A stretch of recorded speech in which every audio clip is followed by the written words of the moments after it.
ജീവിതം ചിലപ്പോൾ നമ്മളെ പരീക്ഷിക്കും, ചിലപ്പോൾ നമ്മളെ മൗനത്തിലേക്ക് തള്ളും, എന്നാൽ ചിലപ്പോൾ നമ്മളെ തന്നെ സംശയിപ്പിക്കും, അല്ലേ? അങ്ങനെയുള്ള നിമിഷങ്ങളിലാണ് ജീവിതം നമ്മളോട് ചോദിക്കുന്നത്, നീ കൈവിടുമോ അതോ മുന്നോട്ട് പോകുമോ? ഇരുണ്ട രാത്രികൾ നമ്മളെ ഭയപ്പെടുത്തും, എല്ലാം അവസാനിച്ചു എന്ന തോന്നലൊക്കെ വരും. പക്ഷെ ഒന്നോർക്കണം, ഇരുട്ട് എന്നത് വെളിച്ചമില്ലെന്നല്ല, വെളിച്ചം വരാനിരിക്കുകയാണ് എന്നതാണ്. പരാജയങ്ങൾ നമ്മളെ താഴേക്ക് വലിക്കുമ്പോൾ വിശ്വാസം നമ്മളെ മുന്നോട്ട് തള്ളണം. വേദന നമ്മളെ തളർത്തുമ്പോൾ പ്രതീക്ഷ നമ്മളെ നിവർത്തണം. ഒരു വിത്ത് മണ്ണിനടിയിൽ പോകുമ്പോൾ അത് ഇരുട്ട് തന്നെയാണ് കാണുന്നത്, പക്ഷെ അതേ ഇരുട്ടിൽ നിന്നാണ് ഒരു വൃക്ഷം ജനിക്കുന്നത്, അല്ലെ?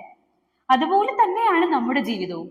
ഇന്ന് നീ അനുഭവിക്കുന്ന അല്ലെങ്കിൽ ഇന്ന് നമ്മൾ അനുഭവിക്കുന്ന കഷ്ടതകൾ നാളെ നമ്മുടെ ശക്തിയാകാൻ പോകുന്ന കഥകളാണ്. അതുകൊണ്ട് ഇന്ന് രാത്രി നമ്മൾ കരഞ്ഞാലും പ്രശ്നമൊന്നുമില്ല, പക്ഷെ നാളെ പുലരിയെ കാത്ത് നമ്മൾ എഴുന്നേൽക്കുക തന്നെ വേണം. കാരണം എല്ലാ ഇരുണ്ട രാത്രിക്കും ഒരു പുലരി തീർച്ചയായിട്ടും ഉണ്ടാകും.